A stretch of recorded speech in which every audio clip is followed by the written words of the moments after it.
नमस्कार दोस्तों, एक बार फिर से स्वागत करता हूं आपके अपने चैनल आईएएस अनपढ़ पर। और आज हम पढ़ेंगे पॉलिटिक्स के बारे में, पॉलिटी के बारे में और पॉलिटिकल साइंस के बारे में। अब आप बोलोगे सर ये क्या है, ये क्या लिख के रखा है आपने?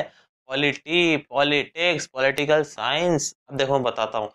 जैसा कि मैंने आपको बताया, जनरल साइंस के अंदर पॉलिटिक्स जो बहुत ही बड़े सब्जेक्ट है और इसे अगर आप पढ़ेंगे ना तो मजा आ जाएगा। देखना कैसे। अब ध्यान देना कि पहले तो हम पॉलिटी, पॉलिटिक्स और पॉलिटिकल साइंस के बीच का डिफरेंस समझते हैं कि आखिर ये होता क्या है, और उसके बाद हम क्या पढ़ने वाले हैं मैं आपको वो बताऊंगा। तो जरा थोड़ा सा ध्यान देना, रुक जाना, कहीं जाना मत, ठीक है? तो पॉलिटी में बता, देखो पॉलिटी क्या बोलती है। पॉलिटी ये कहती है कि जो एग्जिस्टिंग गवर्नमेंट है फिलहाल, ठीक है, वो कैसे वर्क कर रही है। इसकी डेफिनेशन अगर हम लिखने जाओ तो डेफिनेशन क्या होगी? डेफिनेशन होगी जो पॉलिटिकल सिस्टम है फिलहाल, क्या है? पॉलिटिकल सिस्टम इन प्रोग्रेस, मतलब जो हाल ही में, ठीक है, पॉलिटिकल सिस्टम है, प्रोग्रेस में है या प्रैक्टिस में। Practice I think word suitable होगा इसके लिए। तो हाल ही में प्रैक्टिस में है। जैसे कैसे आपने देखा होगा, इसको बोलते हैं इंडियन पॉलिटी, ठीक है, इंडिया की पॉलिटी। यहाँ पर पॉलिटिकल सिस्टम जो प्रैक्टिस में है फिलहाल, यहाँ पर क्या व्यवस्था है, क्या कानून व्यवस्था है, ठीक है, यहाँ पर क्या आपके संविधान में क्या लिखा है, आपको किस तरह से रहना है, आपको क्या क्या अधिकार है, ठीक है, वो सब फिलहाल अभी आपका पॉलिटी में आता है, ठीक है, जो आपको अभी रिलेवेंट आप उसमें जी रहे हो, ठीक है। पॉलिटिकल साइंस क्या आता है मैं बता देता हूं। पॉलिटिकल साइंस की डेफिनेशन है स्टडी ऑफ स्टेट, नेशन, ठीक है, पॉलिसीज ऑफ गवर्नमेंट। मतलब हम इसमें क्या करते हैं, जो हालिया गवर्नमेंट है, ठीक है, हालिया गवर्नमेंट जो पुरानी गवर्नमेंट, उससे फर्क नहीं पड़ता, उसकी स्टडी करते हैं। पॉलिटिकल साइंस में हम क्या करते हैं, सिर्फ स्टडी करते हैं।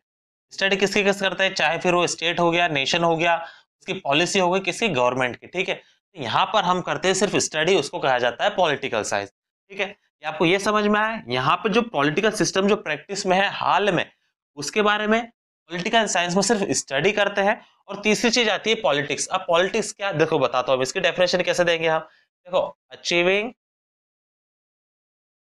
एंड एक्सरसाइजिंग, एक्सरसाइज पोजिशंस, ठीक है, अचीविंग एंड एक्सरसाइज पोजिशन। मान लो जैसे कोई नेता है, ठीक है, अब नेता क्या करता है, वो पॉलिटिक्स में जाता है। कैसे? क्योंकि उसको कुछ अचीव करना है, एक पोजीशन अचीव करना है।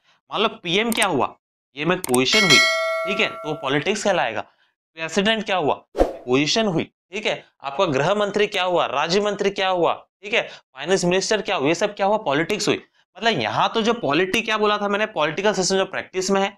पॉलिटिक्स का मतलब ये हुआ कि जो भी हमने एक्सरसाइज की, मतलब जो अचीव करी पोजीशन, ठीक है, उस पॉलिटिक्स के अंदर, इस पॉलिटी के अंदर, उसे कहेंगे पॉलिटिक्स। और पॉलिटिकल साइंस का मतलब है कि हम इन दोनों की चीज बारे में पढ़ रहे हैं, चाहे फिर स्टेट हो, उसकी पॉलिसीज हो, राइट, कि कैसे हम क्या कुछ कर सकते हैं, उसको हम बोलते हैं पॉलिटिकल साइंस। अब इन तीनों का डिफरेंस तो आपको समझ में आ गया, लेकिन हम पढ़ेंगे पॉलिटी। ध्यान देना, मैं आपको पढ़ाऊंगा यहाँ पर इंडियन पॉलिटी, जो इंडिया की जो इंडियन पॉलिटी है वो पढ़ाऊंगा, ठीक है। ये ध्यान देना, मैं आपको इंडियन पॉलिटी पढ़ाऊंगा, जिसमें क्योंकि इनडायरेक्टली देखना, अगर आप ये पॉलिटी पढ़ते हो, इनडायरेक्टली आपको कहीं ना कहीं पॉलिटिक्स और पॉलिटिकल साइंस दोनों कवर हो जाते हैं।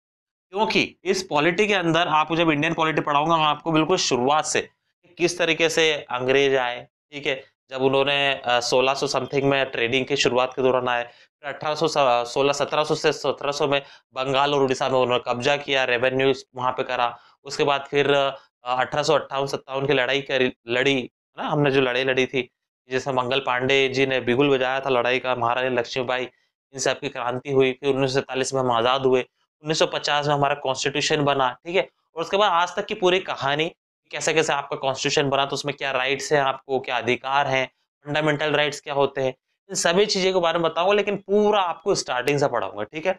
होप आप ये समझ गए होंगे कि एग्जैक्टली हम पढ़ने क्या वाले हैं, ठीक है।